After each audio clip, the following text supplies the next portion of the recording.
That's it. We are live. Today is Sunday, the 17th of June, 2018.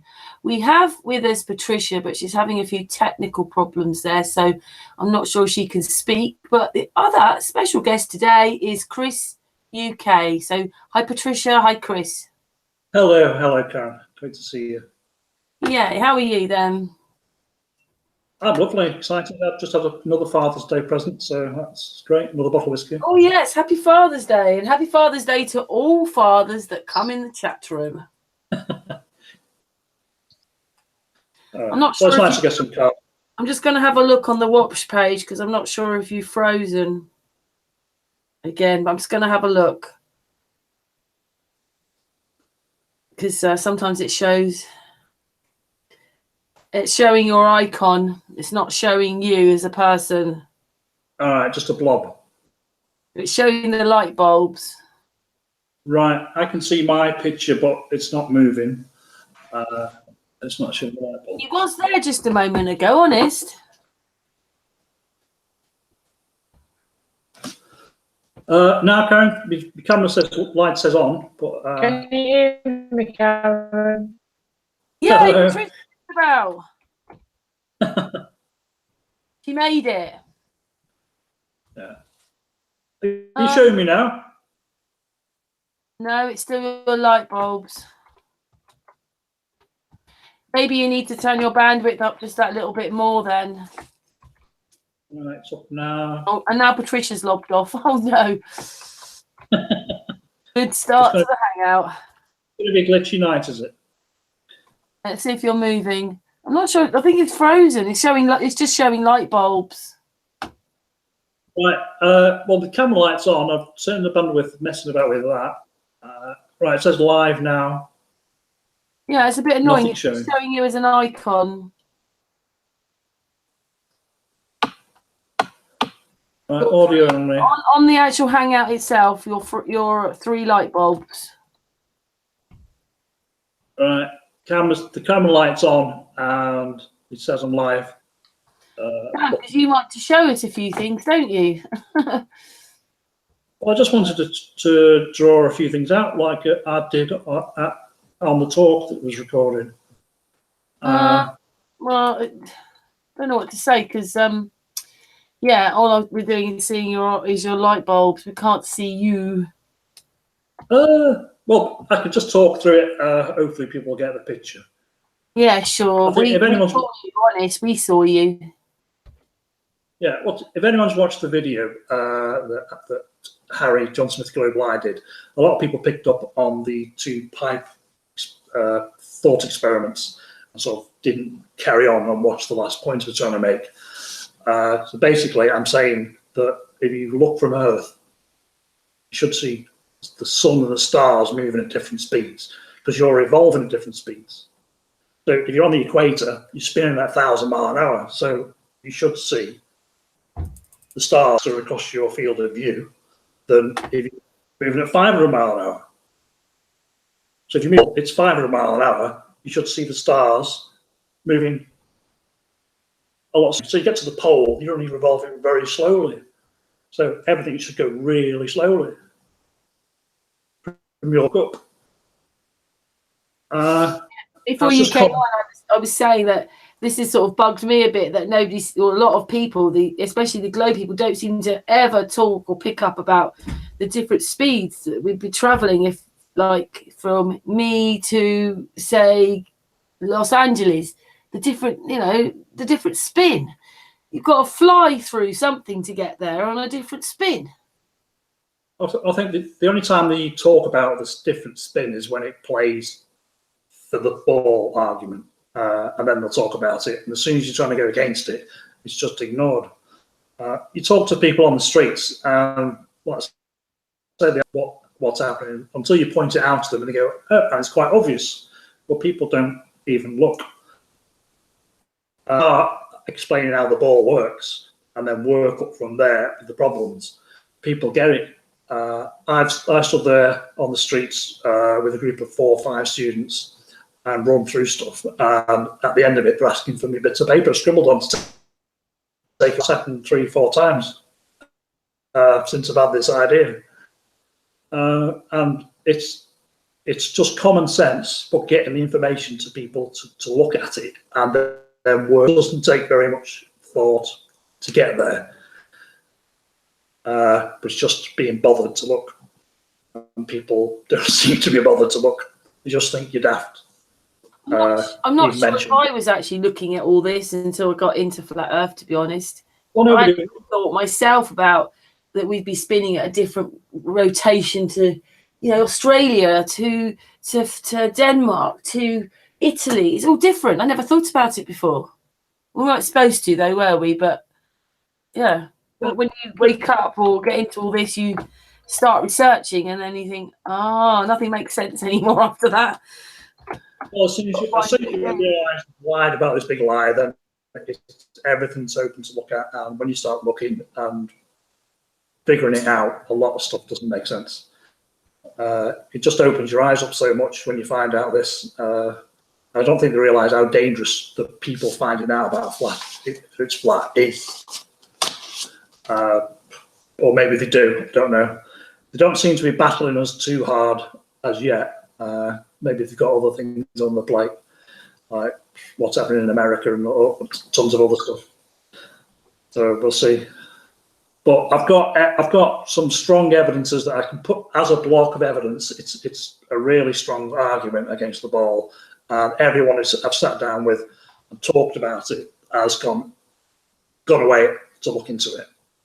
But people, they've got to be willing to sit there, and I don't have to go through all the arguments. So just for this hangout, and for anybody that watches it in the future, just explain what that is, then that bit, because it's the beginning of your video that I put on about you. But just explain it to people. Which one's that? Sorry. Well, about this whole spin thing. Well, the whole spin is that the Earth spins at 1,000 miles an hour, and on the equator it does 25,000 miles when it does 1,000 miles an hour. You go up the ball to 500 miles an hour, it's 175,000 miles it's got to go around. And then further up again, so you're not only going slower, you're going around a shorter distance. So, and what you see from the ball should be going faster and slower, because you're going faster and slower. I think I mentioned about if you go in... This is your whole point about proving that we don't live on the ball, isn't it? Yeah, well, I think I mentioned about if you sat in a room and you spin at 1,000 miles an hour, the wallpaper goes round at 1,000 miles an hour. And if you sat in a room going at 500 miles an hour, the wallpaper goes past at 500 miles an hour. So if you stick stars on the wallpaper, it's basically space. So that's what you should be seeing, basically. If you go into, what's it called? A star chamber, you know, where they show all the stars in a big dome. Yeah. Do the same, spin at 1,000 miles an hour through space. Everything should move at 1,000 miles in space, and 500 mile an hour, the same. That's what we should be seeing, basically. And we don't see it. Or wherever you are on Earth, you see the stars moving at the same speed, which tells you that the stars are moving and we are. And I've not heard that from anybody else. Also, from other than I sent you Owen's video, and he actually could keep up with the stars, if not go a bit faster than them in the car. There's the one where you run a track from the North Pole to the South Pole, and then just slowly slide down, looking up level. What would you see? Just close your eyes and imagine what you see. And you don't see that. It's just you start thinking about it and just checking things out. It just doesn't make any sense at all. It just doesn't add up. And the fact that they've got away with this for so long, it's just they must have thought they wouldn't have got away with this for so long, because it's so poor when you start digging into it. Yeah, because your experiment proves that we're not moving, and so therefore not a ball. And it's quite simply done. We could have done it from here a long time ago. Yeah, well, probably there was people in the past that highlighted this, but we just got quiet. But because of the internet now, they can't keep these things quiet. People pick up on stuff and highlight it. It's like Harry says, there's no original thought really, but the thoughts that have been made. I've not heard this one before, and I hadn't heard the pipe one before with the spinning. So, well, I saw Harry in the chat room just a minute ago. Pardon? But I saw Harry in the chat room just a minute ago. Yeah, well, he said he'd pop in at 8 o'clock, but Harry's popping down on Monday. Like I said, I'm doing filming some of the experiments and talking through some of the points. So if you've seen Harry's stuff, it's brilliant, well filmed, well done. So it'll make the points a lot clearer and people will get it. So I think it's important that people look. So I've got even more simpler ways of putting things than I did on the talk. So what you're saying is you're that going to get it. John Smith Global Lies is going to film your experiments. Yeah, he's coming down Monday to film the experiments and run through the stuff. So we're spending some time together, and then we're going meeting up in London on Friday, going to the meetup there till I think Sunday or Monday morning. We're coming home. So we're doing stuff there. I think we're doing some activism as well. Roxanne's doing something together. So we're all doing stuff together. And hopefully I can get all this information out. I think it's impressive, but that's me because it's my stuff. What made you get onto this part of it? Because, I mean, you know, each one has our own bit, I suppose. But what was it that made you, this one bit, stick with you? Well, the ball thing. I think, well, if you a couple of your kids think you're around the twist because you tell them it's flat, you want to prove it. And I'm quite good at simplifying problems right down. When I find a problem, I can go right, get it down to the core basis. And that's why I started looking at these problems and then found there was something wrong, and it took a while to make them really simple because you start off really complicated with 10 sheets of paper and then try and work it down to just one picture or one image. So that's what I think I've done. So and whenever I've used them on the streets or in groups or sat with a load of teachers, it's raised eyebrows and I've walked away and they're talking about it all night, that's what it's about. Harry, just that though, is it? It means that wherever you are on this place, if you're on a ball or a globe, you would be seeing, the sun would be so different for everybody in the sky. These people would be seeing it here, these people would be seeing it there. Well, if you're on doesn't happen, does it? Yeah, well, the simple maths, even if a physicist must know if he looks at the information that you give him that there's a problem, but they just refuse to look at it. What I'm saying is, well, I wonder if anybody in their day doesn't see the sun going over their head. We all see the sun going over our heads. Yeah, just the way it moves, and you think, well, I'm on a ball, it should be fixed in space. Why is it doing that? But people don't even look up in the sky anymore, do they? There's only us doing it. The moon's out in the day, and if you ask someone, have you seen the moon in the days? They'll say it doesn't come up in the day. It's just like people don't look. And you quite have a crescent moon in the day and the sun behind you, and it's just, how does that happen? And I've done it with my son, and he's looking all puzzled and bewildered. I've done it to a guy in Portugal, and he went off like as if I told him a ghost story. It just hit him straight away. So that was the easiest red pill I ever did. It's just pointing out. Only one thing has to be wrong with the ball model to point out to somebody, and then the whole thing's blown apart. But some people it takes a lot more, and I think I've got a lot more together to get people going, well, hell, look at this, explain all this. You know, like Brian Cox, go and speak to Chris, see if you can answer some of his questions. I'm confident. I've done it. I sat with a group of 4 scientists in Birmingham at Gary's show, and I've got 3 of them walking away saying they're going to look into this, and I've got a physicist with his head in his hands. Wow, that's good. Wondering what. Gary knows. So yeah, I went outside for a vaping thing. Met this physicist. A couple of lads have already sort of bumped into him, and he's telling them to go away, basically, politely. And I started talking to him. Wrote some stuff on a napkin. And he was puzzled because it's something he hadn't seen before, and he was asking me for calculations and all sorts. I said, it doesn't work on a ball. So he said, right, come with me. Come and see my boss. But I ended up sat at a table with four field and talked for 2.5 hours, 2 hours, 2.5 hours. And by the time I was finished, 3 of them said there's something to this. This guy's credible. He's not round the twist like we've been told. Right, they took up, they asked for all the paperwork I'd written out, and left the physicist with his Eddingtons. Oh, well done. So, well, that's what's given me the confidence that Gary's show in Birmingham to sort of move this forward. I thought, I've got powerful information here. If these guys, I can get them to think about it. I can get anyone to think about it. But I think people that know how it's, they're probably the easiest to show it doesn't. But they got to listen to it, and these people were willing to listen. They didn't know about the Flat Earth Conference, but they did when they got there. So, and yeah, they were blown away the effect it had on when you get in a flow and talk to people, a group of 4 people. It's really good, especially when they listen to what you got to say and ask relevant questions instead of saying you're talking nonsense. So I think this has spurred you along a bit to go a bit further with it then and make presentations and actually do the experiments. Well, some of this stuff I didn't pick up on straight away, and I had a few things in the back pocket that I'd use on the street talking or wherever I was. But yeah, it spurred me on. I sent the story to Gary. And he phoned me up straight away. He was made up.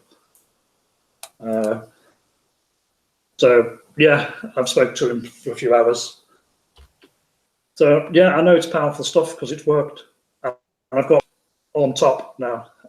So I know I've got the ammunition. I can sit there with a group of scientists, and as long as they're not trying to take the piss, and present problems to them. Any of them.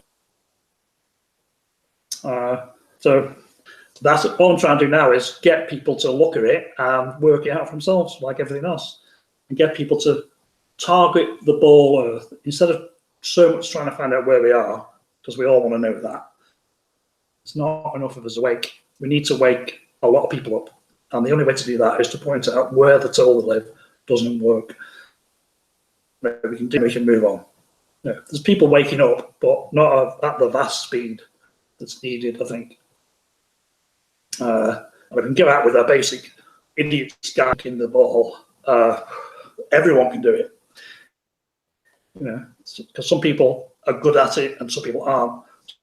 The exhaustion, you can use that and go out and say, "There's the crescent moon." How does that work? And I'll just walk away, and I'll go, "Hey, yeah, he's right." Or then you can say, "Well, go and look at flat Earth." Well, I'll be in the queue waiting for a cup of coffee, and I'll just say, "Well, have you heard of this flat Earth stuff?" And I'll go, "Yeah." And I says, "Well, I've been looking into it for 2 years. You need to go and have a look." You talk to people differently. Some people you can go complicated. Some people you just need to tinker with the curiosity, and they're away. Yeah. So your part in this is that you want them to know and show them that we're not moving.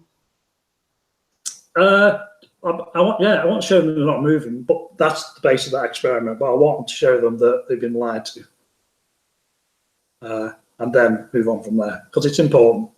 I know people say, "What difference does it make?" But it makes a big difference.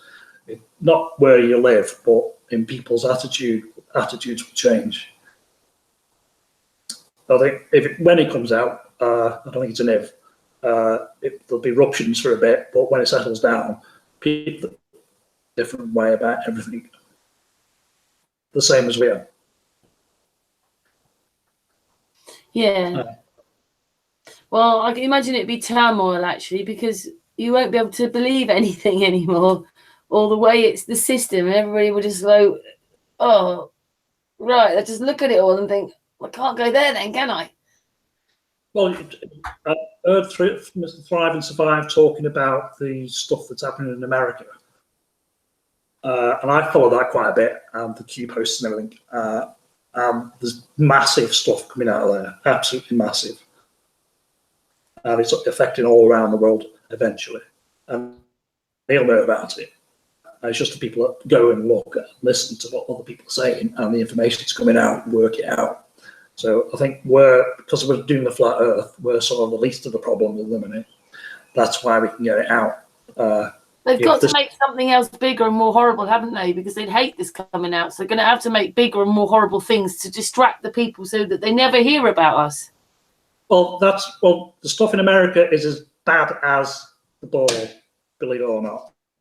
They're trying to start a war, basically, in a couple of places to distract from everything. And there's a lot of stuff. There's the financial systems and all sorts. So it's all part of the game, though, isn't it? It's all a big game. It always has been. I think the globe. I think I come across a story. Christopher Columbus went out to discover the continents. The Vatican were trying to not let him go because he'd fall off the edge. And then when he went, he discovered all these places. So when he got back, the ball arrived. Well, yeah, great. You found all these continents, but that's as far as you can go because it's a ball now.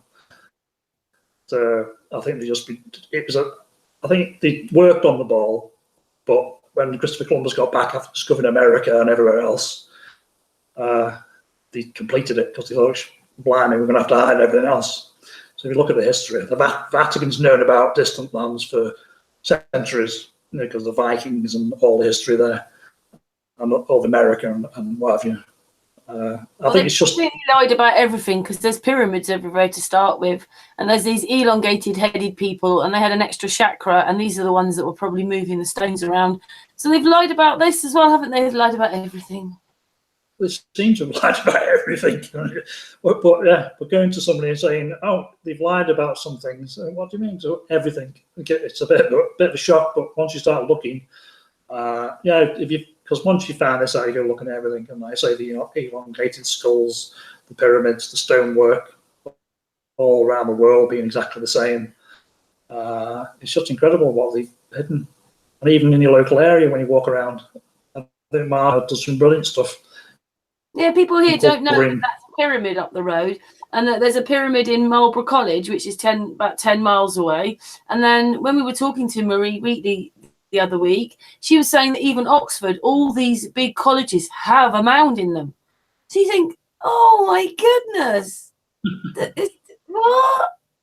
Oh my goodness, like, none of us have noticed. We've got little pyramids and burial things and mounds and anyway, all very interesting stuff. Well, I think it's pyramids all over the place. It's just we don't see them. They've been hidden. Because I live in Rochdale, and there's a place called Knoll Hill, and I'm hoping to go up there and sort of have a poke around because it looks like the bottom of a pyramid.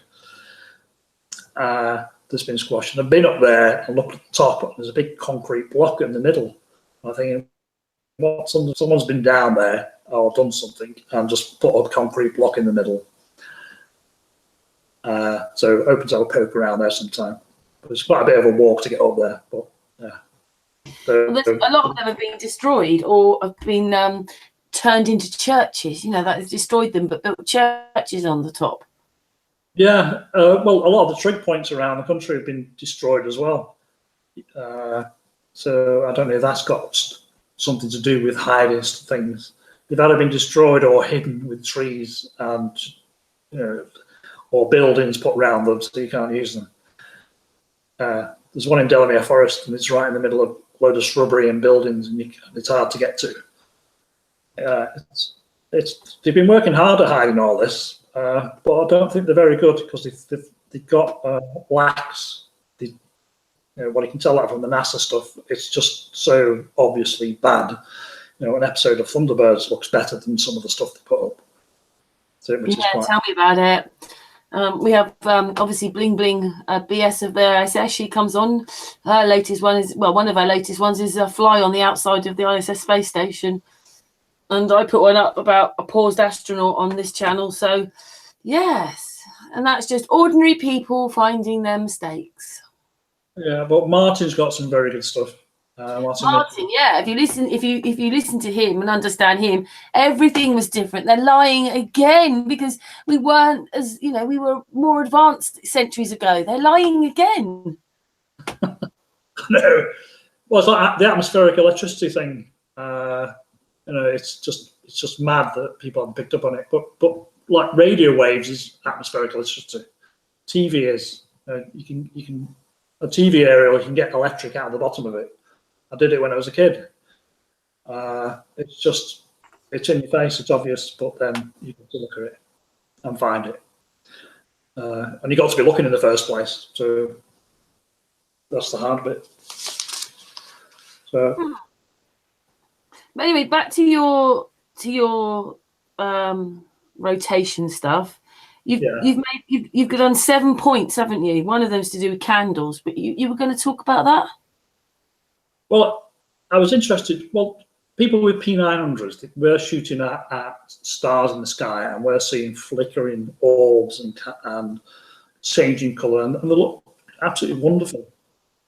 Then I'm getting comments on the stuff I put up saying, well, you need to focus in properly, and no, you're not focusing properly. And I think, well, why are they saying this? And, I'm getting this gorgeous, absolutely magnificent image, and they're telling me to focus in. I think it's down to the books they got. They're giving reference books about the stars and what they should look like before they get a telescope. And this is what a star looks like. So they're going out to look at this candle in the sky, expecting to see a white ball, just a white ball. So they get the telescope, going up, seeing a candle, going, oh no, the reference book says it's not a candle, it's a white ball, and then focusing in on the white ball. So the reference material is correct, but they just go past the flashing, gorgeous orb straight to out of focus ball of light. And you can do that with a candle. You can see it flickering and then go out of focus, and it's a white blob. That's how they've hidden it. What we're picking up with the P900s is what's there. And they're picking up the white ball because they're pulling it out of focus to get a ball of light, which is what they're told to expect to see. So I think that's how they've hidden what's there. They've shown them what to expect to see. So they've looked to what to expect to see, and they're missing what's actually there. Does that come across as peculiar? Yeah, and then people are not thinking because they've heard it once maybe, and then it just goes in your psyche, and that's it. People stop. If you buy a book on the stars, it's all white blobs everywhere, and sci-fi is. It tells you what to expect to see if you go to look in the telescope. So that's what you look for, and you'll miss what's actually there because you'll push it out of focus, so you get what you see in the book or on the sci-fi movies. You won't see what the P900s are seeing. That's normal people who haven't gone and read all the books. You'll see if you just get your P900 out and trust it what the image is. I think that, well, they must have been tricked because we see stuff they don't see. And how can that be? It just doesn't make any sense. So it must be the reference books they're using to read and see what they expect to see, and using them, and then going looking using them, and getting it pretty wrong. But for me, they probably have a different take on it. It's just how the trickery's worked and how they got away with it is astonishing. Yeah. There's probably young kids going, oh, look at this, I can see in telescope, it's like flashing gorgeous light. And they go, well, no, you're wrong there, just knock the focus up a bit. Yeah, all right, no, you've got a white blob, that's it. Right. So that's how you do it. That's how they go away with it. And they're trained up to do that, and away you go. And they show their son and so on. So that's it's really crazy, isn't it? Because everything's always about rotating, going round, round, round. And yet that's not what we see. It's not what our senses say. It's not anything. Well, the rotation thing at different speeds and seeing stuff go at different. The speed difference stuff should pass your eyes at is massive because you're doing nothing at the North Pole, and as you're going down, you're going to 1,000 miles an hour. So it should be a 30, 40, 50 times difference in speed from there to the equator, and there's no change in speed. Like 3 points along the globe from the top to the bottom, you're doing different speeds, covering a different mileage, and looking at the same sky or the same star. The star should move at different speeds for each of you. And I think when I've argued this with the people on forums, they simply pull straight out and look at the ball as a whole. And I always say, well, no, you're standing on the ball. You look at the perspective as standing on the ball, not from looking at it from space. And that's the twist. Their argument, they just want to bring it straight out into space, look at the moon and the earth. And my argument is, no, straight onto the ball. What do you see then? The other guy, 3 cars to the equator, the Terminator line.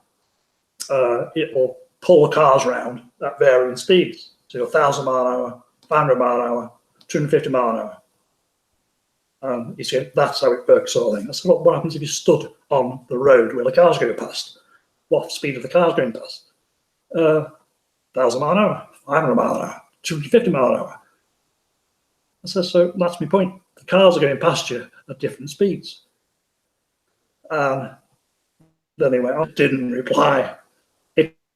It's such a simple concept and it's such a simple idea that it's just missed and goes over people's head to think.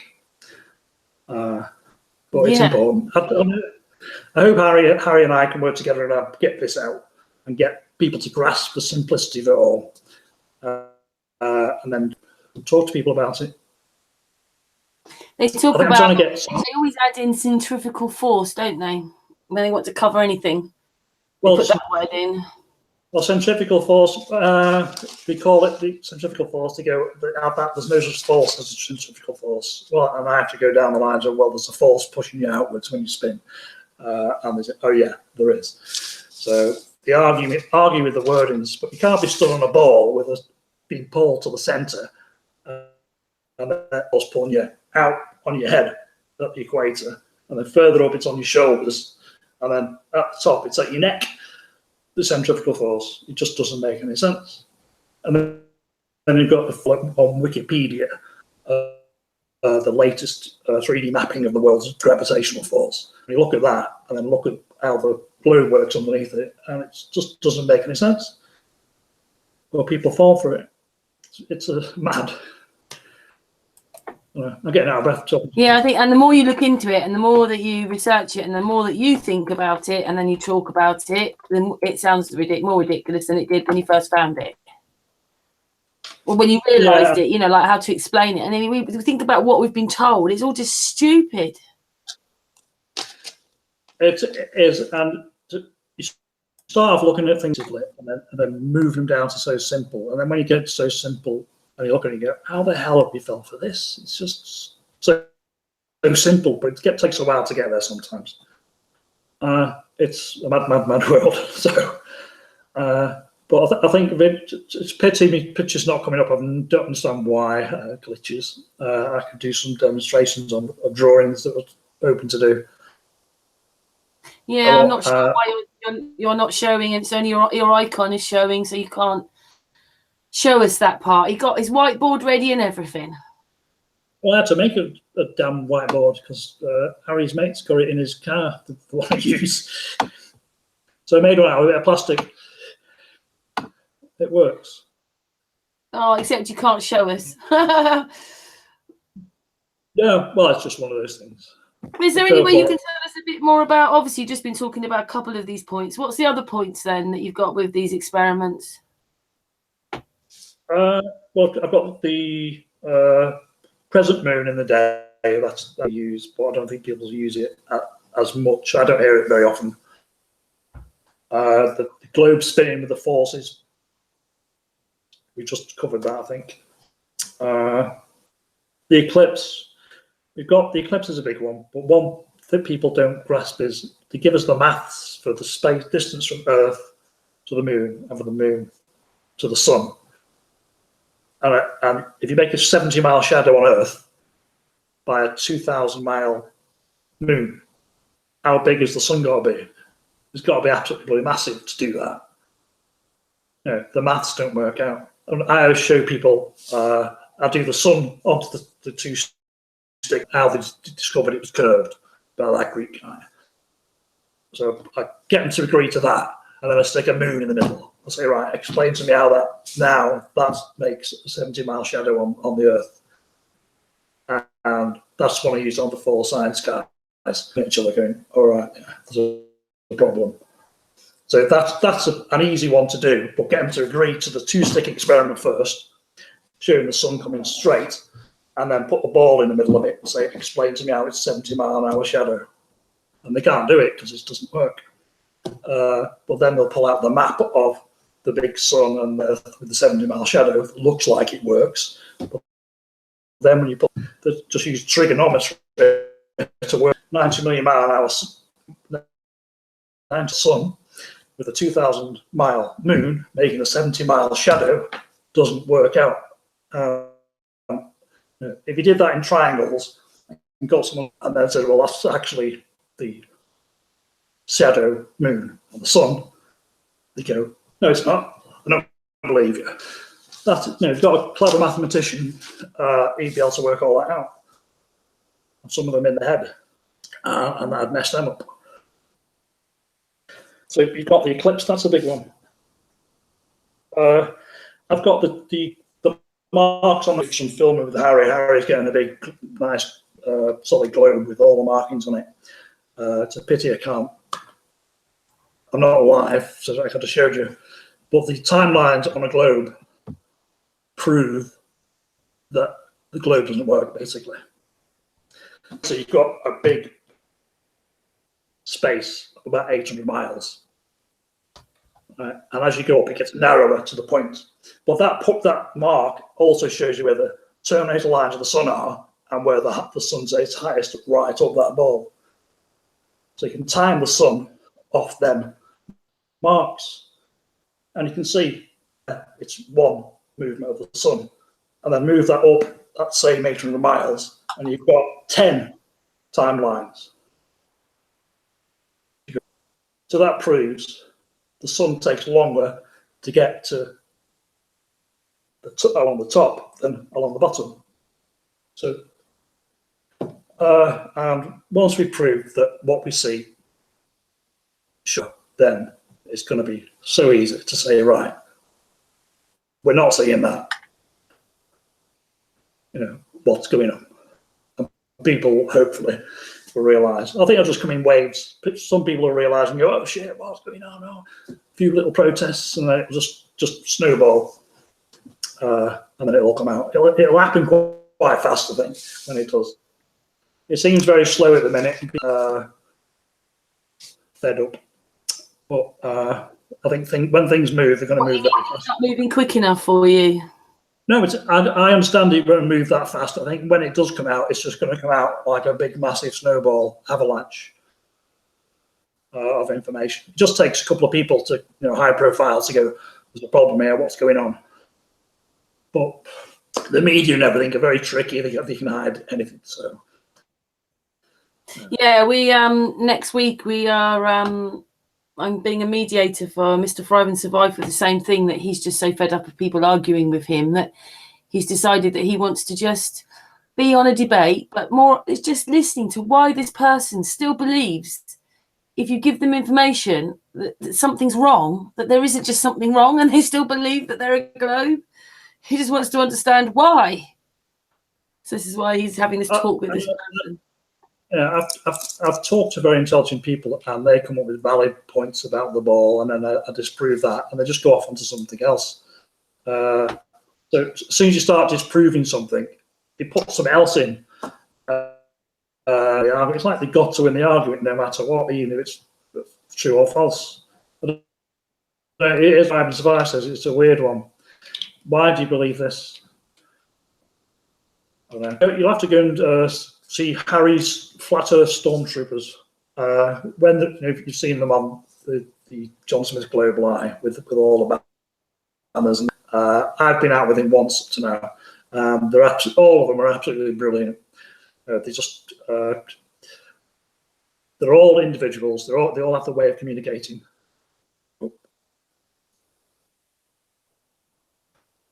And the way they work, it's marvelous. We don't follow a script or anything. We don't have a meeting beforehand and say this is what we'll do.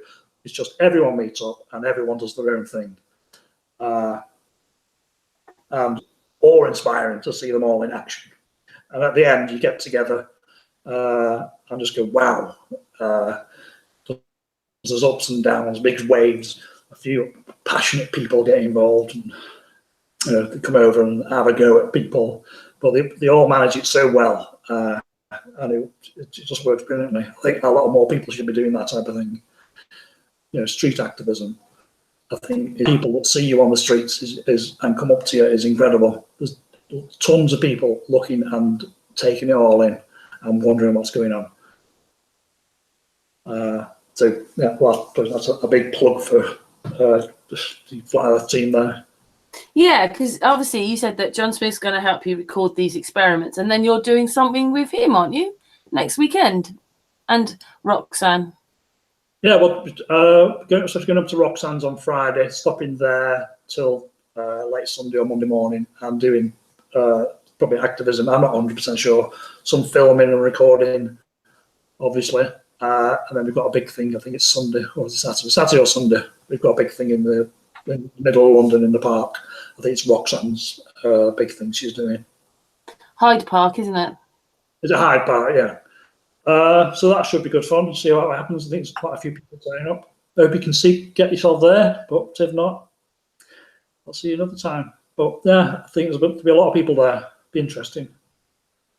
So see what happens, see what the media does with it. They'll probably do nothing.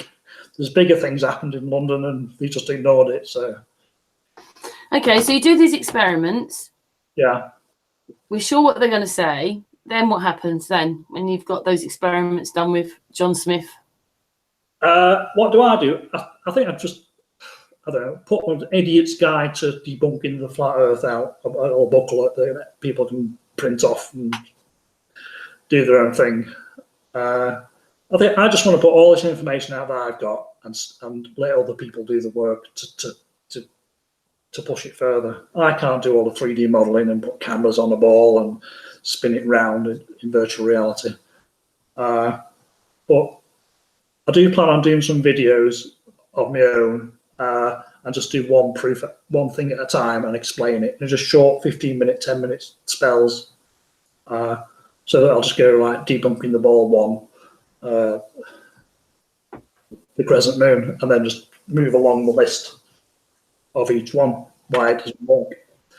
And hopefully people can look at that and pick up on it, them points that they can use themselves to talk to other people.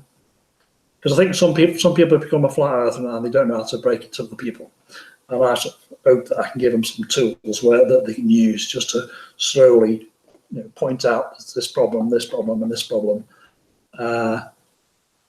and get them to open their eyes. Because you can't just pop out and say, yeah, it's flat, it's mad, it just doesn't work. And I know a lot of people do that because I've done it myself. But if you can do it softly, especially with kids, just go, well, it's all spinning at different speeds. You don't want to come out and say, yeah, we haven't thought about it. Yeah, what's good and what we'd be living on.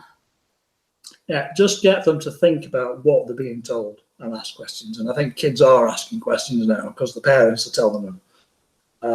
So I don't know how the educational system is dealing with this. There must be some awkward questions being asked and they're not being answered. So that's it. I think once we get the educational system on board, the kids on board, if the kids got it, they'd love going into school asking awkward questions. Nothing better than catching the teacher out with questions. But we'll see. I'm just trying to catch him out. Hopefully these simple things that I can point out are going to sway things a bit, get people moving and confident enough to go out and talk to other people about it. It's a bit daunting going out first. It's quite a freaky thing though, isn't it, that we've been lied to so badly. I mean, as I said before, it's not like it's an accident or they covered up just one thing. This is a network of a matrix of complete and utter lies, layer upon layer of lies. And it's just like, it's just mind-boggling to think they'd want to do that to us. So that they'd have us not knowing whether we were coming or going backwards. It's just the whole thing. Well, I think it started off as probably like anything, a lie, a small lie. And then to cover that lie, you just got to make the lies bigger and more lies and more lies and more lies. And I think that's what's happened. They've had to, it's like they've been lying about it, and then they have to send the land on the moon to cover that, and then they have to cover that lie, and it just gets so silly. We all know that if you lie, it's hard work to keep that line Doing going. research, though, okay, they may have been talking about it at the turn of the century into 1900s, but you know, basically the papers were reporting if you keep talking about the globe, you could go to prison. So they actually only turned us into a ball in the 1960s. That's when they actually did it, with stupidly going to the moon because we never went. I mean, they never even talk about that. Like, they only ever talk about looking at the moon, and then they'll show later on, they'll show you a picture from the moon of Earth. Haha. But it's like, I wonder if those people were thinking, are we flat or are we a ball? You know, maybe it wasn't quite so much about the moon. It was about knowing what we lived on. But they don't really report that, do they? Well, I think, It's like it's done and dusted, but that's many people were wondering, even if they lied to them. well, I was born in 1960, and I watched the moon landing live. I got the Apollo, the kits to make your own Apollos and everything, and I fell for it hook, line, and sinker. This myself. So I lived in Cheshire. So I thought I'll go to Jodrell Bank and look down the big telescope. So I sort of got my bike ready, went down there, and I found out there's no telescope. There's nothing to look down. It's an electron or radio telescope. So I thought, that's a bit peculiar. There's no big telescope to look at the moon. It seems like it's a lot, quite hard to go. There's only the Vatican got massive telescopes to actually look at anything and see anything. And they don't want us to see anything because it's not what they're telling us. It's lies upon lies upon lies. And I think we've got our job cut out because people are just in the little boxes and they don't want to see it. They just refuse to even look. So I think it's just disgusting that they did it to the people, and they're just mind controlling the people, so the people don't even think with their senses anymore and realise. And yeah, oh, it's real because I saw it on the television with the Politrix. well, we all fell for it. So I think if we kept falling for it, we just kept pushing it and making it better for them and easier for them to keep. Do you have any idea why some people have woken up and a lot of people haven't? Yeah, I have. I think it's all to do with. I think I've got a long story about people in a box and how people in a box works. You know, you think out of the box, and you have the box when you're a child is open and you can take all this information in, and you put stuff in the box and the lid slowly closes, and then as you get older, you put in the newspapers, you read the TV, where you get all your information. And then you go to college and university and all that's put in. And some people sellotape that box up, tie a big bow around it. But people, flat earthers, they've always left the lid open at the top a bit to let bits of information in. And some of them get a bit of information, throw it in. But the flat earth, because it's so big, once you've got that bit of information, the lid starts opening and opening and opening. And then all of a sudden, all lid flies open, and you take all the information. So I think it's just people who are willing to look at other things and take it in.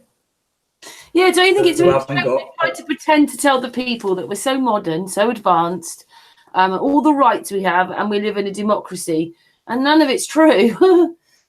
When you actually work it all out and know what they've done, none of it's true. It's not. It's all a control system. It's just there to control us. And each company has eventually been taken over and is one big company that's made of little one to make as much money off everybody as they can. They want the 1% or 2% growth every year. And it doesn't matter how they do it. I think the saddest bit for me is that it's not that, you know, we probably can't live without some kind of money or whatever, but it's just that the money has become more important than the people. So people love money above people. They do, yeah. I think that's the worst part of people, that they value money and cars. We see it on the streets, people beggars, and I always give them a couple of quid or a pound or 50p, whatever I've got change in my pocket, and you get funny looks for doing it. But it's the right thing to do. But there shouldn't be them people on the streets. Shouldn't be all that poverty. There shouldn't be people queuing up for food in food banks, which there is, I know. When they're taking all that money to ridiculous through NASA. Yeah, it's ridiculous, isn't it? It's just it makes you want to get angry. Well, it's just not. It's not just NASA, is it? It's just the greed of the big corporations that are all run centrally by a bigger corporation and a small group. What I'm saying is they're taking all the money. They're taking millions of pounds. Imagine that could feed the people.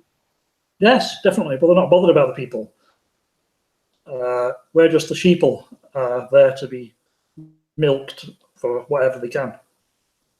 And until we all stand up for it together as a group, we're not going to win. But they know how to mess with the system to beat us. They can use it to control the masses, and that works. It's worked for a long time. So until people go, no, we're not. It's another form of it. It's part of subversion. It's to make everybody just crap and awful about themselves, breaking up the family system. Obviously, obesity, all these things. Doesn't matter what they do, just breaking everything up. People can't look to the future. Behind depressions, wars, nothing's particularly nice behind, nothing's particularly nice ahead, and everything's broken now, so that people don't think in the now. And that's what Flat Earth's about, being here and now. That's what they're taking away from you, is being here and now, because there's too many things to think about and worry about. Well, yeah, well, that's why I think a lot of people do. The people who have time to look into this seem to get up on it quite quick. But my son's not got time to scratch his backside, same as the other kids, because they're in debt, they need to pay the mortgage and all that. So you haven't got time to look into anything. So probably people become flat earthers because they've got the time to look as well as anything else. I'm lucky I've got time to look. And I spend a lot of time looking into a lot of different things. But what got me there was finding out the Earth's flat. You look at everything. I thought I had a handle on most things until I come across this, and then everything changed. The biggest thing you ever look into. Well, it's people say, why does it matter if it's flat or a ball? I said, well, it found out, I tell you. It changes people's lives totally. Mostly for the best. It's not perfect out there yet, but it makes you feel more at peace with yourself. It does. It does. It just makes you think, there's definitely something better. If this comes out, there's something better at the end of the road, definitely. Yeah, because now there's a lot of people, they've just bred this horrible ego with people. It's all to do with ego. And I mean, you've got to have an ego even to get out of bed, but like just the way that it's been, nobody cares about each other, no one likes each other, no one talks, no one communicates, everybody slags each other off. It just goes on like that. Well, the world's full of pretend likes on Facebook. You can like somebody, but it doesn't mean anything. It's just false, and the whole system. My son's come off Facebook. He's realised how sad it is, really, the likes and people putting information on there. Almost the same. She felt once she's been watching Facebook, it makes her so depressed, and everybody's arguing on there. Oh, doesn't matter what subject you go to. There's just lots of bickering and people just arguing and being nasty to each other. Yeah, any group of people get together, there's always ends up arguing. I think I just spoke to a feminist the other week, and she was in groups, and she was saying it ends up big rows because people want to go different ways. And instead of letting people do their own different things, like in the flat Earth, and do what they know best, they think they should do what they think's best, instead of letting people do what they want. So I think that's some of the flat Earthers have started rowing. They're frustrated, they want some support and they want to do things, but they just take it out on each other a bit at the moment. People have started having digs at each other, and it's not about them, it's about what's happening, if you understand what I'm saying. So just asking you as a person then, so how long have you been a flat earther then? When did it sort of hit you? About 2.5 years ago. I just come across it like most people do, via, was it 9/11 and a few other things, and it popped up. Dave was one of the first videos, like a lot of people who have met quite a few times, luckily. Watched this, and then that was it. After that one video, it just made sense straight away, and I thought, shit, what the hell's going on? you start researching like mad, don't you? Is your family with you on this, or does your family think that you're crazy? The wife thinks I'm crazy. My son, he thinks I'm coming up with some really valid points. He's just been and took a load of paperwork with him to look at. My 2 daughters just look at me like I'm gone blank. My father thinks I'm on drugs. So, but no, it's not that bad. I don't push it down the throat. I'll just give them a glimpse of a bit of information now and again. That's the way I've always done it. So, but I've got some grandchildren, and if they think I'm brilliant, someone, and if you ask them what shape the Earth is, they say it's flat. But I don't think the parents are very happy. But yeah, so but I think they just think it's quite funny. But at least it'll get them thinking when they're older. It is a bit frustrating, isn't it, when you're sitting there? I mean, I do watch videos, but I've got to a stage where I don't want people send me loads of links, but you don't need to convince me anymore. And there's always going to be things to look up because there just is. But you've got to the point where you're feeling quite positive right now, then, aren't you? Then obviously there's a bit of a push happening now. Then I feel positive because I think I can push it a bit. So everyone seems to be pushing the same things, because there isn't much, balloons, the horizon, which is great, fine.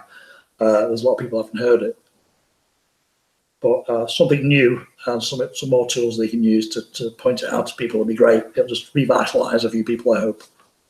That's what I'm trying to do, is just get people buzzing again and out on the streets talking to people with a bit of confidence. So hopefully I can do that with a bit of Harry's help and your help, Karen, because it's not about us, it's about people. Yeah, it is about you, but it's about everyone else as well. Because we're not here forever. It's the people, our kids and everybody else. You've got a better life for them. You don't want them to be into debt for the rest of their life and have nothing at the end of it. The way it's looking like it's going to go.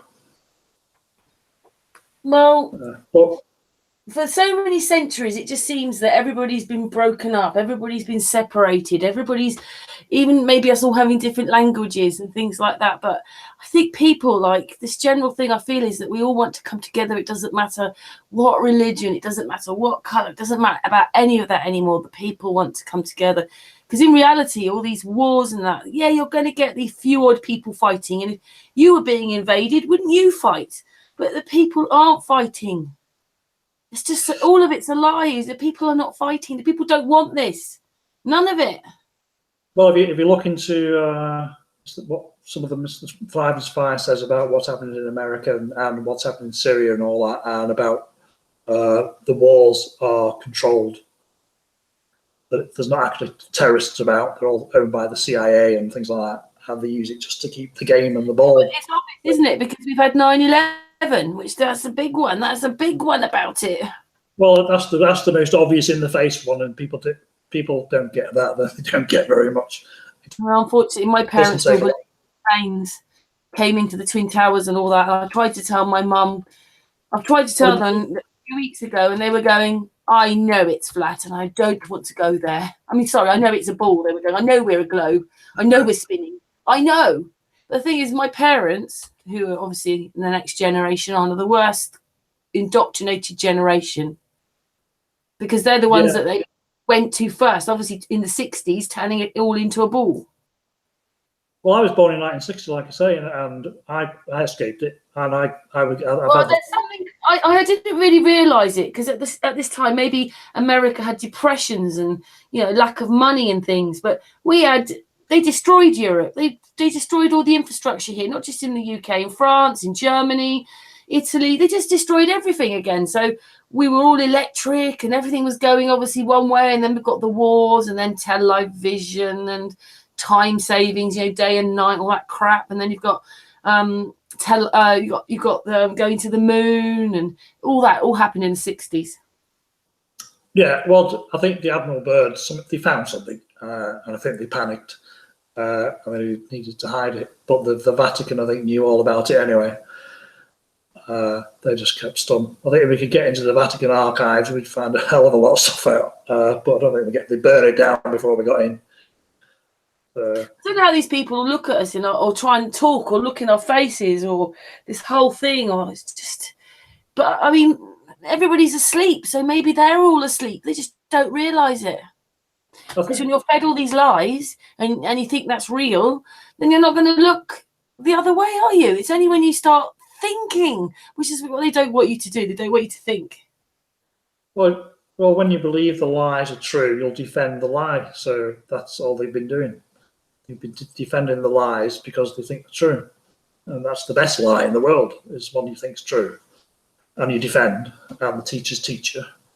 And you learn it at university about the lie and how to defend it. That's how it's worked. Yeah, and all the subliminal messages, like turning the television on. I mean, I used to love Jeremy Kyle just because it was something you used to watch every day. And now you think, oh, that's on there to show that none of us can have relationships. We're all going to lie to each other. We're all going to have affairs, and no one could trust each other. Oh, right, okay. Yeah, it seems to be a lot of that. But I watch telly occasionally with the wife, and I've noticed there's a lot of globe earths on everything at the minute. So I'm probably spinning.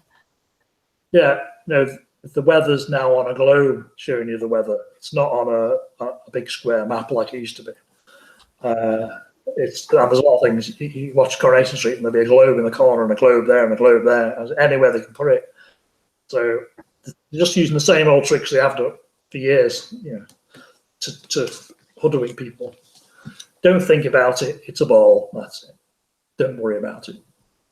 But we'll get there. We'll get people's eyes open.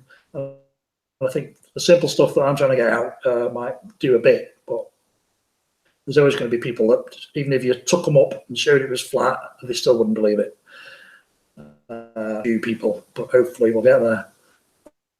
I hope it all happens in my lifetime. I was expecting it to come out pretty quick, but obviously it's going to take a bit more time. It's going to happen quick when it does happen. But the Great Awakening, I think allegedly Dave mentioned the Great Awakening in this year. It's going to be all of it. And I think he said something about the worrying thing was that the dead would rise. But I took that as, it's not dead people rising, it's us rising. Because the person who wrote that dead people will rise knew what we were capable of.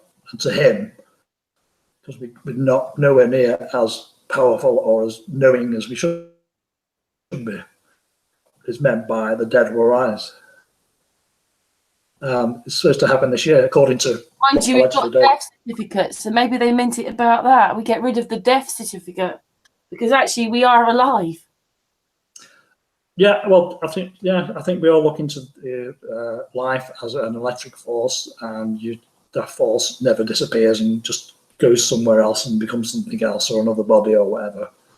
I think that's right. It can't be anything else. We're in an enclosed system.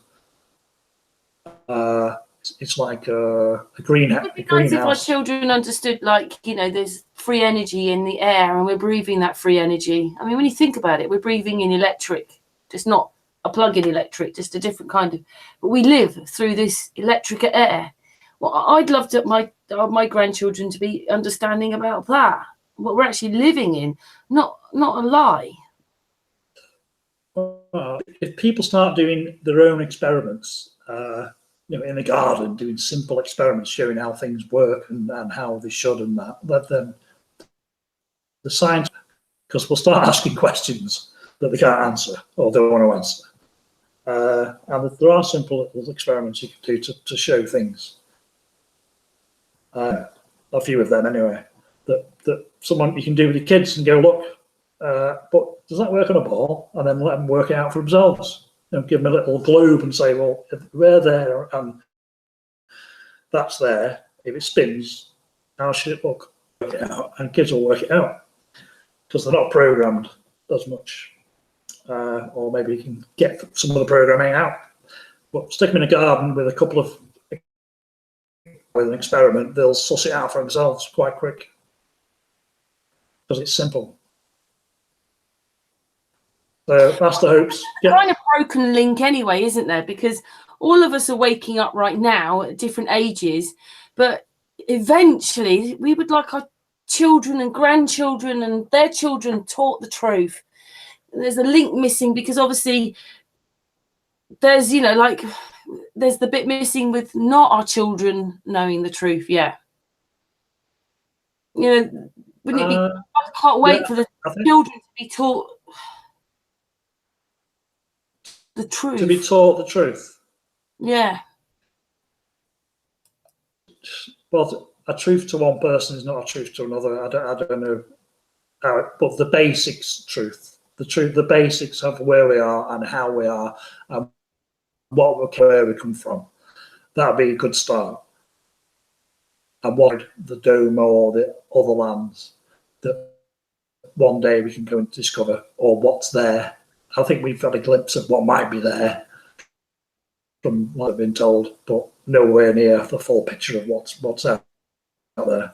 I think there's other lands that they're hiding. That's what the. Do you think NASA do really know, or do you think they've just been embezzling the money the whole time for their wars and everything else they want it for?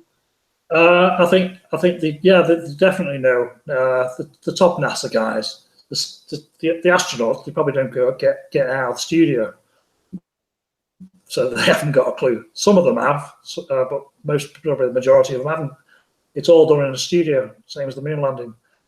But these people that go really high up on planes, they know because they've seen it.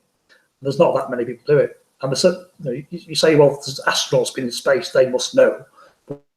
But space, they're in a studio, so they might not know. They're just defending it. So there's probably not that many people that do actually know that it's flat. No, because we believe they've been up in space or up high, and I don't think they have. They don't know. They're just doing a job. So, yeah, I don't think there's many people actually do know for a fact what's there, but there's definitely people that do, obviously, because they're hiding it. And I think the money, possibly building something there with the money. There must be. There's too much money going missing, and not. You only have to look at the CGI, how bad that is, and how bad the astronauts in space are. If you had all that money, you'd put a quarter of it away to do the special effects, and they're not. I can do better effects in the bedroom. You've seen Hori's car, haven't you? His SpaceX car. That took him an hour to do that on a budget stream. So imagine if he'd got thousands of dollars, what he'd been able to have made it look like. Well, there was the guy who did the cartoon of all the spacemen in the space shuttle that looked brilliant, looked really true, and had the phones out taking photographs of space after the SpaceX launch. That was very good. But the SpaceX car in space was just ridiculous. And I pointed out to people, and people said, well, it's because of this and because of that. They had special rubber on the tyres. Oh, right, okay, so you can't win. I don't understand. You know the one with when they did the Earth and the moon passing it, and they said they were filming 1 million miles away from Earth, and you think you could never see it 1 million miles away, and just making it worse for themselves. Well, I think someone in a room goes, you better do something about this. And a guy goes, can you put a cartoon together to show the masses? They stick one up. It's so absolutely lame and terrible. People fall for it. They've ever had is lame rubbish. I've been in a crowd and offered them a $5 if they can find me a proper photograph of a satellite in space, and they can't find one. Or you go to a table in a pub and say, right, here's a tenner, like 20 people on it. Find me a photograph of a satellite in space, and I'll say, you've all got to agree it's a photograph, not me. And if you can all agree, I'll give you the tenner. And it gets them talking. It's worth a tenner to watch the faces as they're trying to find a satellite in space and realise there isn't any. There's no photographs of one. It's all CGI. When they're all so confident, they'll all go for it for the tenner. If there's a group of 5, you can say £1 or £2. But if there's a big table, put a tenner on the table, that gets them thinking. And half the time you'll lose your tenner because they'll lie, and the other half you'll get it back but you'll get them all thinking. I think Roxanne will like that one. It works. I've used it. That's what you got to do. horrible, isn't it, though? Because, you know, the more people who wake up, never going to believe them ever again. The politics to deceive us like that. Well, it's staying together. There's not that many people lying now. They're not lying outright. It's just the lies are continuing because the people who are telling them believe it's the truth, truly believe it's the truth. I think Brian Cox, I know people treat him as the enemy. It's not the people's fault. It's not the people's fault they've been lied to. I mean, all this stuff we've been fed, and all the layer. Oh, can you imagine it? Oh, I just want the truth to come out myself. It is a bit frustrating. Well, have you done any street activism yourself, Karen?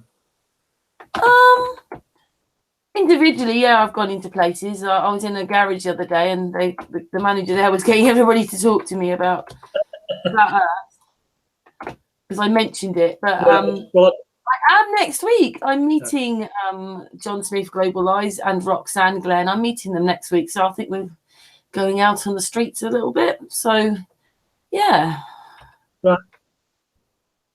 Well, you'll enjoy it because, especially when you hit that button and the red pill drops, it's such a reward, and you know they're going to go away and think about it. Some people are just quite arrogant and they don't accept it, but you can tell the ones that will go away. I think that's why Harry does it, because sometimes he knows the reward hitting that button, hitting that little bell in the head. It's awful knowing that they're going to be like as awake as you are maybe one day, and it might take a bit of time, but it'll get there. As soon as the seed's put in, it's hard to get rid of it. But for some, it takes a lot longer than others. There's a lot of seeds being planted, and it just takes a bit of fertilizer on top to get them growing. You know, it'll just blow up. Were you annoyed, or were you relieved, or how did it affect you? Because some people go into denial for a while anyway. When I found out it was flat? Yeah. No, I wasn't. I was quite excited, to be honest, because I thought it's going to be better. It's better for everybody. People are going to think and think better thoughts of each other and treat each other better. I didn't get depressed or angry, and I've been through the mill. I've been like, well, I've seen all the space stuff, Star Trek, and all that. No, I didn't get angry. I just got very optimistic. Occasionally, I got fed up when things aren't moving as fast as I hoped they would. But I've got over that, and I thought, well, I'll do something. That's why I've put my face out there and said things, because doing something is a way of it's just, do it, and you've done your best and put your bit out, and you can sit back and say, well, I tried, and let it go. Can't all do the whole of Flat Earth in one go as one person, can we? So it's really great. I mean, I feel quite honoured that we have so many people around us doing different things in Flat Earth, whatever it is. Well, you're a hub for all these single creative people all get together with the different ideas, because there's some massive personalities out there that are doing things, and for you to get them all together, or some of them together, and to be able to put things out, brilliant. Because I've met people now, even going to the conference, that I can chat to and sort of put a different angle looking at that might take them down another road to look at. It's about people talking to other people and getting other ideas from other people, even if it's just one suggestion that can make a difference. Yeah, you've got to expand your mind, haven't you? Well, you can't help expand your mind when you start looking at all this. I know. Yeah, you pick up so much information in one. It's like information overload. Was it that film called The Forbidden Planet? Was it where they put them probes on your head and it give you all this knowledge, and some people overload it? Do you remember that? I think so, yeah. Yeah, and someone collapsed but knew everything. It's a bit like that. You put these probes on your head and just all this information goes in. I think some people overload. Yeah, because you think, well, I'm going to look into that, and at the end of it, you've got about 20 more things now to look into, because it always leads on to something else, doesn't it? It does, but I'm quite good at doing that, because I tend to know a little about a lot, and I think that's enough sometimes, Because if you know if you know how little bits work, then you can always go back to them and look again, and then go past it. But some people they look at a problem or look at how something works, and they need to know every single detail of it. You just need to know, well, that's what does that. So if that's the problem, I can go back and look at it and move on from there. So just look at the simple things. You don't need to know all the very fine details of things, if that makes sense. Yeah, but everybody's sort of recording these things now. It's documented, isn't it? Yeah. But do you think this movement's moving on quite fast now, or slow, or? I think 2016, right? I mean, most of us knew. I mean, I bet you those that are real true flat earthers were very sensitive, just are very sensitive. But you know there's something wrong in everything, and then you have to go for this 9/11. Maybe the younger ones won't, but we did. And then so what was the question? Me, how long I've been? Yeah, 2016 was this year when a lot of people seemed to wake up that year. When you ask someone, it was always 2016, but I think I'm not sure if it's speeding up or people are just going a bit quieter, but a lot of people in 2016, I'm a flat earther. I'm not sure if it's quite as fast right now. Well, every single person I meet, I ask, have you heard of the flat earth? And every single one of them says yes. Whether they've looked into it or not, I don't, it's up to them. But people are losing their jobs, aren't they? It's happened to Astral. He's talking about flat earth. He's lost his job. So maybe people are a bit quieter about things. Not that they aren't flat earthers and it's picking up speed. It's people are a bit quieter, which is what they want, isn't it? Well, they want us coming together in the first place. Well, that's why I come up with that F tile that Roxanne, the Scrabble tile. But it didn't take off. People didn't adopt it. That's why I wanted to use that. So people didn't have to talk out loud. They could just, or the F4 key, highlight that, and someone who's looking into it would know. And we could talk about it and meet up after work. But yeah, you can't come out with stuff at work because it all works on politics, doesn't it? Some places at work, and it upsets people. I've talked to friends about just the moon landing, and they kicked off and got really angry, and I've not even got to the flat Earth. I've just said have a look into the moon landing. So you're upsetting people. Yeah, it does really upset them, but I suppose they can't handle the fact that nothing in a sense has changed at all because you're still living on a flat plane before and afterwards. But when you tell them, it's like they can't handle it. I tried telling one of my jobs, and she's going, "I can't handle it, Karen.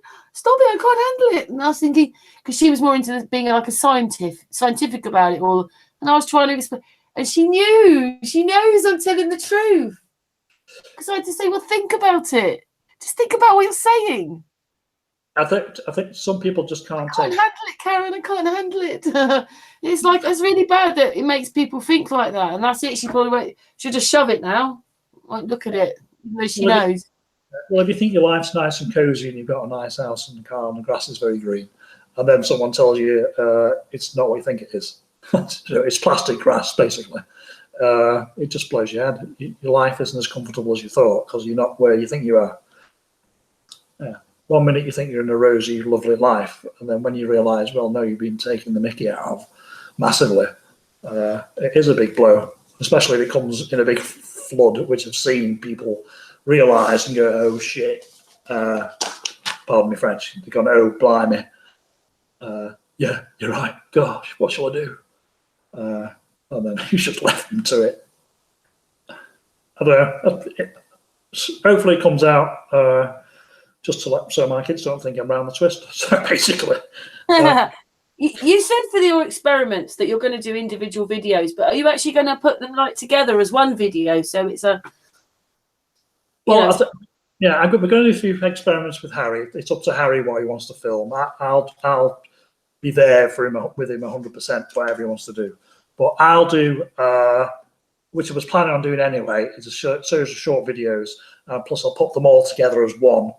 So, because I think people's attention span is like 10 minutes. So 10 minutes tops, and then put them all together as one. Or I might do them all as one, and then put 10 separate ones on. I don't know the best way to do it.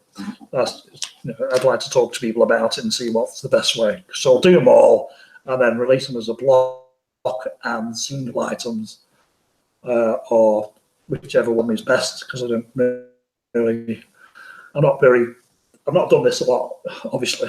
A lot of us haven't. So. And how many I'm just learning how. testing do you need for the one, obviously the one with that's on Sun and Moon with your presentation where, you know, with the different rotations of the speeds, that one? How many people do you need test the tests, and where are you going to do it? We're doing some of them tests on Monday. I've got an industrial unit of my own that I've set up to do some of them tests. So we'll do them. Well, I've got other tests as well to do.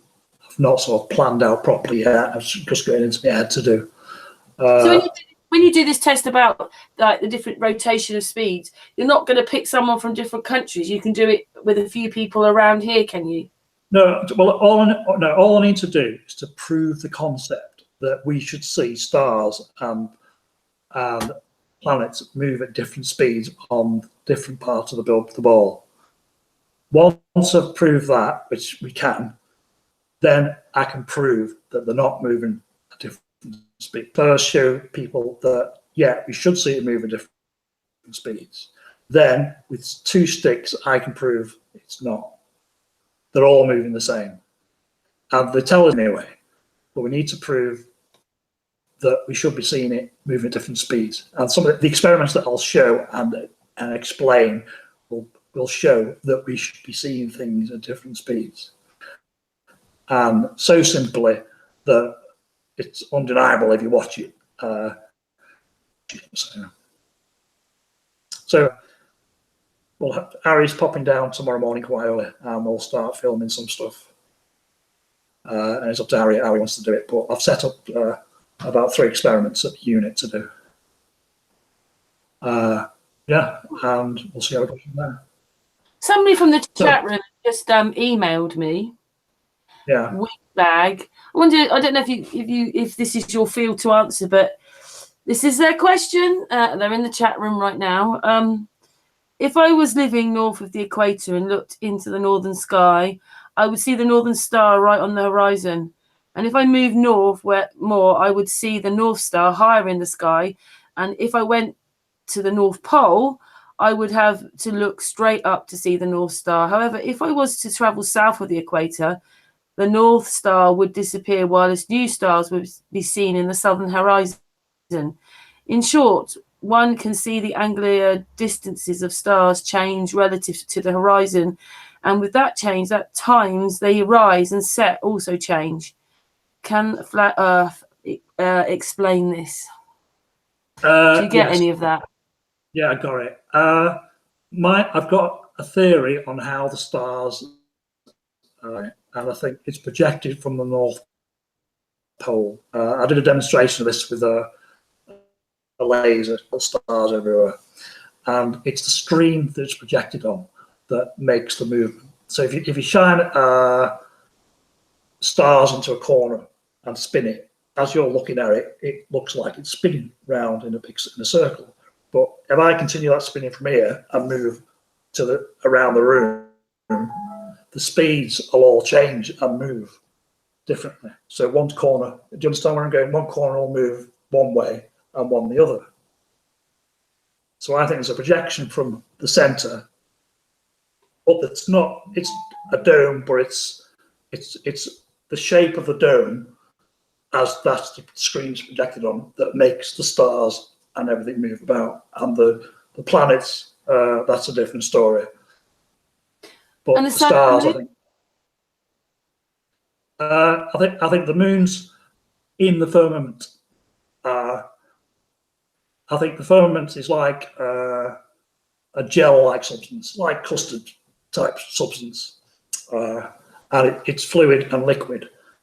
The moon's like a dint in the firmament. I've mentioned this to the Moon Man Dave. Dave Marsh. But he's got an ear. But he's got an ear infection at the moment, so he's finding out how to concentrate. Oh.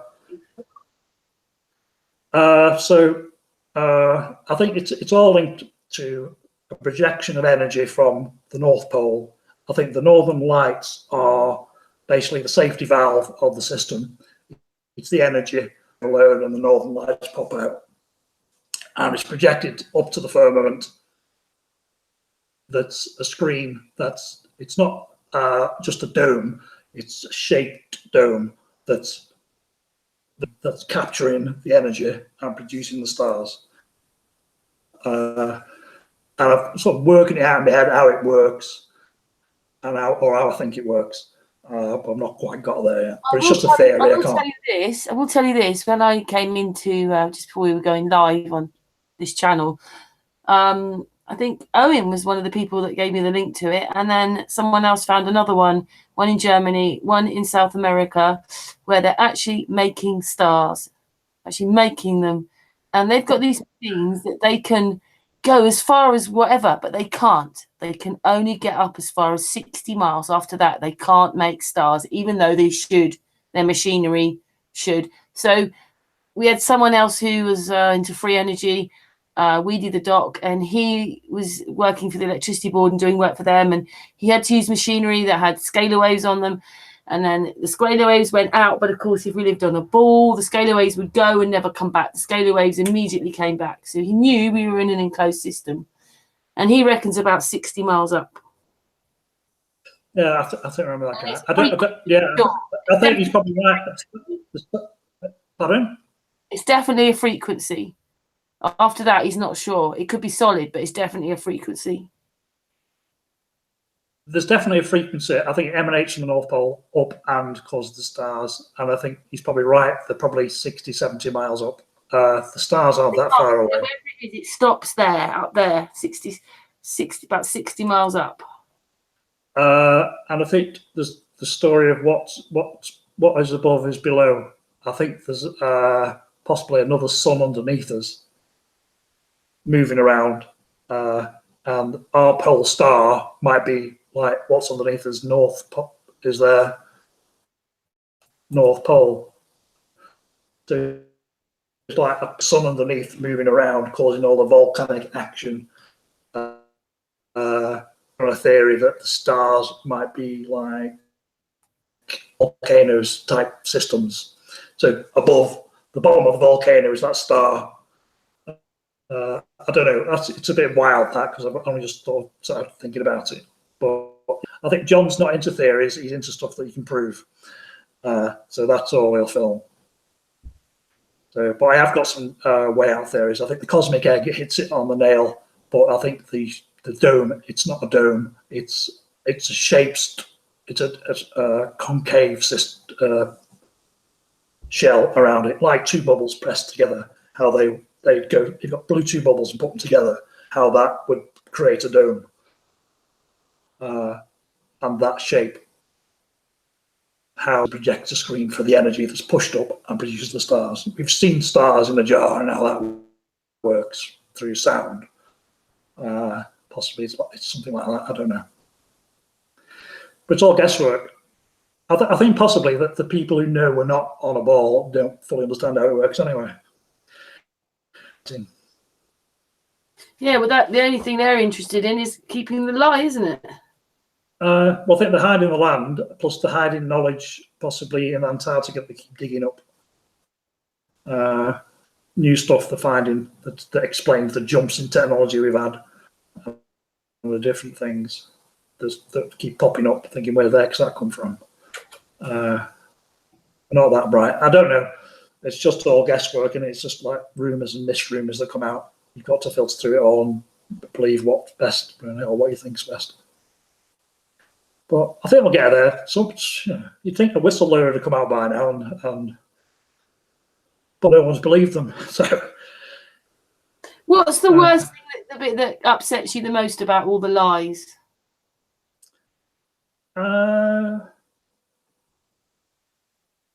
That people are dying around the world, and they're wasting resources to hide a lie, when we could all live a meaningful life, and people don't have to die and be miserable. and have to go to work 50, 60 hours a week.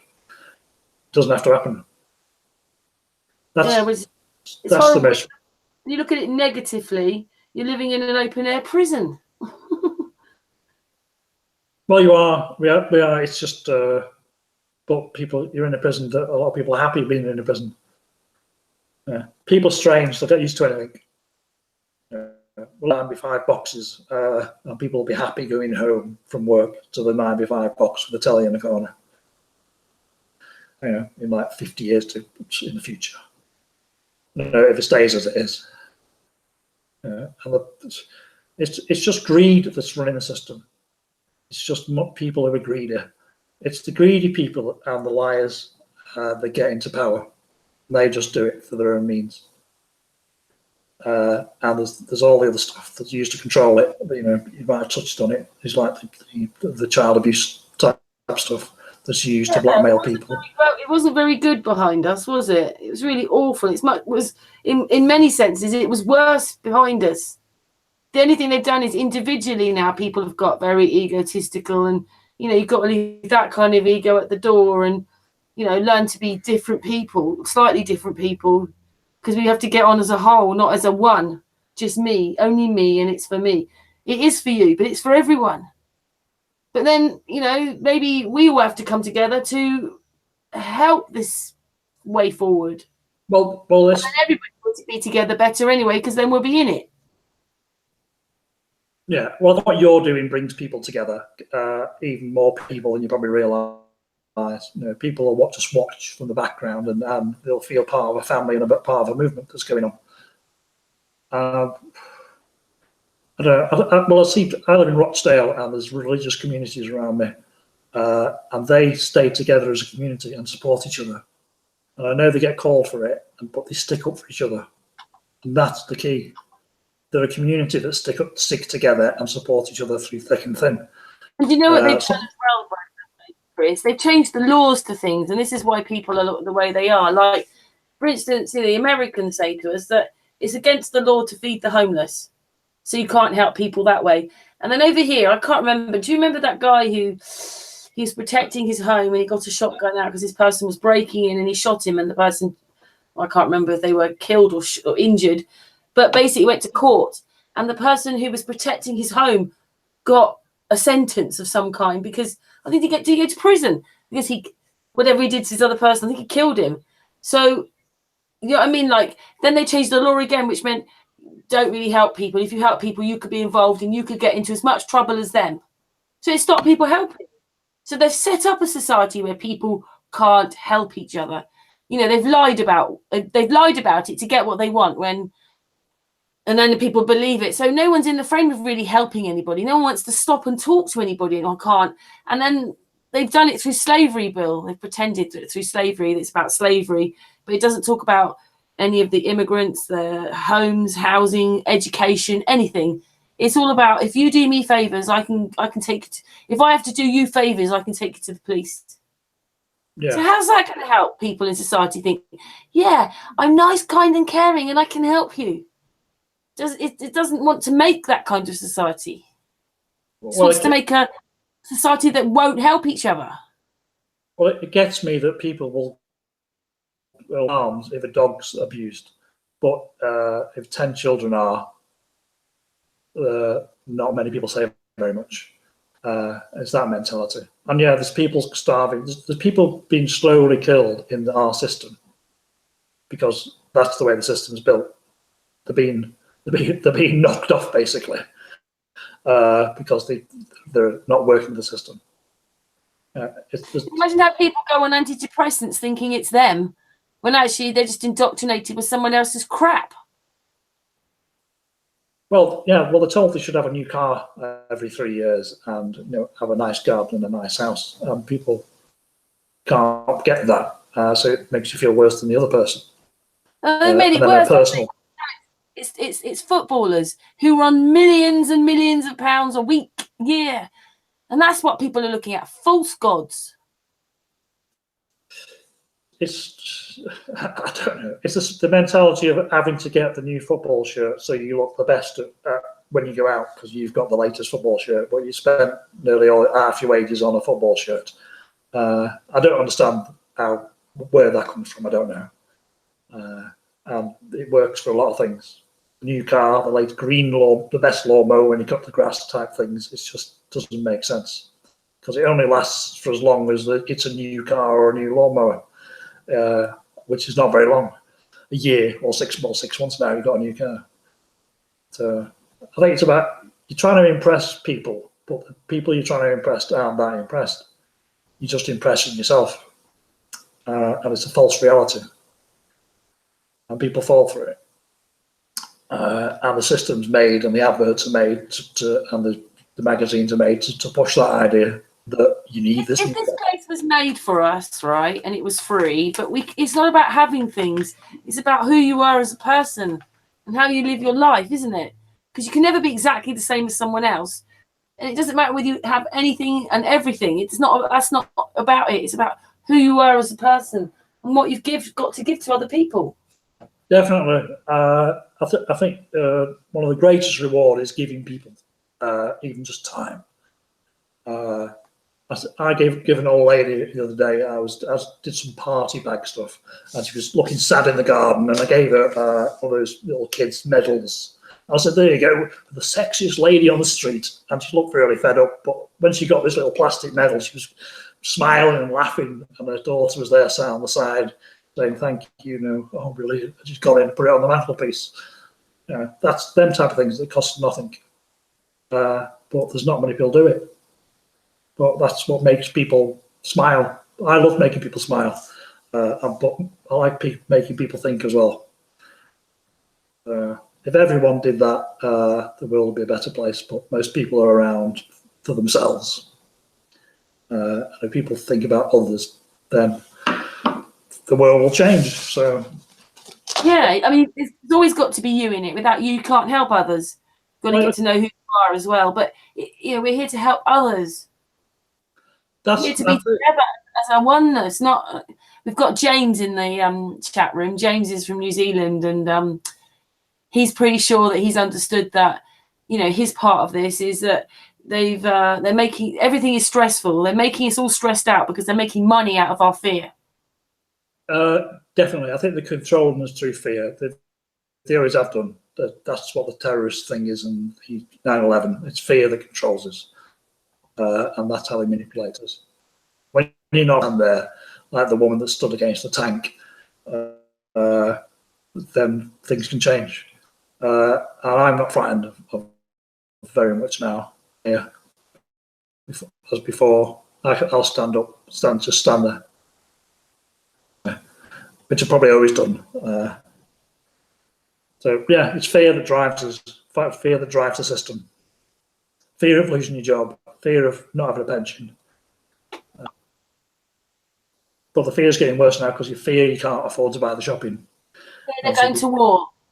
Fear that it's fear about everything. Well, there's been with the what do you call it? The nurse in London. James has got 8 laws in the 8 laws in his how they're using fear to control us and make money out of us. It's a really big money-making business. Just another layer of this horrible. Well, drugs, don't they? Like, well, you better take this, or you have this vaccine because if you don't, it'll be really bad for your family. So it's just all fear that's used. It's not logic, it's just the emotion of fear that's used to control everything. If you can get someone frightened, they'll just accept a lot of things and do a lot of things if they think they're protected. And I think they're using that system a lot more nowadays than they ever did, the fear factor. They're using it more than all the rest to control people. Because I think it's before it gets better, and it usually gets to near total collapse, and then things change. Well, they've got to keep up the lie, haven't they? So it's probably it's not going to be easy, any of this, is it? But I was just hoping that enough people would wake up, so it's done in a different way. It's not like we've got to not convince it like that, because if you don't get it, you don't get it. Either you wake up or you wake up. But you've got more time to try and get people to understand or get people to think. Whereas if everybody was just waking up, then it would be a mass. And that's the bit I wish that would happen, as more of us woke up. But obviously, it's not going to happen like that, is it? Well, Not yet. I think people are going to wake up eventually. I think our job is to get the information together in our heads so that when it does happen, then we can sort of tell people what's what and how to do things. So as is to sort of find out what's going on and how to work things, and then when it all comes out, where the people that they can come to ask questions. So hopefully that'll happen. I don't know. And when? Well, we've been going for an hour and 3/4. We said not to go too. So you've made a point, but do you want to just explain again what's happened, what you're doing, in case people didn't hear it, or those that have come in now? Well, if you watched the talk I did and Harry showed, and it's on the Sun and Moon as well, the main points of that. I think we've come up with some experiments to do off the back of that, plus some others. How tomorrow, off the John Smith Globe Live, we're doing some recording of experiments to show what we talked about on there and possibly some other things. And then we're going to hopefully move on to some other points I can point out that basically will give you the idiot's guide to debunking the globe. Give people a toolbox streets to go and to show people why it doesn't work. That's my hope, and I'll pop some videos on eventually on my channel, and hopefully people can share and copy to just teach people the basics of debunking the ball. So it's not about being famous it's just about getting the information out. I'll put it out, and when I've finished, you probably won't hear very much. I'll go back to how I was before, but it's just about the information in my head. I feel like I've got to get it out and get people to look at it. And when that's done, I think my job's done for now, unless I come up with something new. You can't do the whole of Flat Earth in one go. And if somebody saw your point about it and makes them think, then it would have worked, wouldn't it? And then that'll lead them on. Well, that's it. I'll put my ideas out, and it'll lead to other better ideas. So if people don't put what they think out, things won't change. So even someone with a daft, all this come from a guy in Australia called Wanadu, I think it was, put 2 short videos on, and there's 300 people watch them, and all these ideas I've got now have come from that, and this is just one guy. And I did go on his channel and thank him for that, and told him where to look at his idea that was on the beginning of the talk. And I think he was quite touched with that and gave me a nice thank you. So that's what it's about. If you've got even the daftest idea in the world, draw it out on a bit of paper and stick it up there, and someone will find it. Doesn't matter how wacky it is. And I think there's loads of ideas out there that people are missing because they concentrate on the big channels. Go look at the little channels now and again and see what you can find. There's little treasures out there that will change things. Big ideas from little people. That's what's going to change. And then aren't you, to Hyde? Sorry, you're breaking up, Karen. You're also going to Hyde Park a week today explain what you're doing next Sunday in Hyde Park. I don't fully know, actually. I'm going up on Friday with a few of the guys, stopping at Roxanne's. And we're doing Sunday and coming back Monday morning. So we're doing it at Hyde Park. I think it's the biggest flat Earth activism ever. So I think they're hoping for big things with it to be noticed. And I know the small ones that taken there and seen it. A lot of people. I think probably over 1,000 people must have noticed that and seen it, and some big names. There's ITV Doc Fest going on, which is ITV Documentary Fest, and a lot of them people were coming up because you see them. I was pulling some of them saying you need to do a documentary on the flat Earth and what we're doing. And I mentioned it to 2 guys, and next minute this must have been the boss flew around the corner and I started having a right go at me. but I'm too long in the tooth to fall for it, so he didn't last very long. So it's getting out. So yeah, well, we look forward to that. Sorry, we look forward to the experiment. Yeah, put the experiment up. It'll be on Harry's channel. Is it John Smith's Global Eye? And he should have some stuff to report on as well that we've talked about. So people watch it, take it in. Karen, I think you're free to copy and mirror or whatever. But cool. Check with Harry, I'm sure. And we can all work together to get this damned information out. Yeah. And of course, then you've got next Sunday as well out as well. So that'll be videoed as well with you all out together in Hyde Park. Just to say to... Go for it. Yeah, go on, Karen, sorry. Yeah, you carry on. No, it should be fantastic. I'm looking forward to it. I really enjoyed the last one I did with the group. They're like Flat Earth SS warriors, the way they go into action.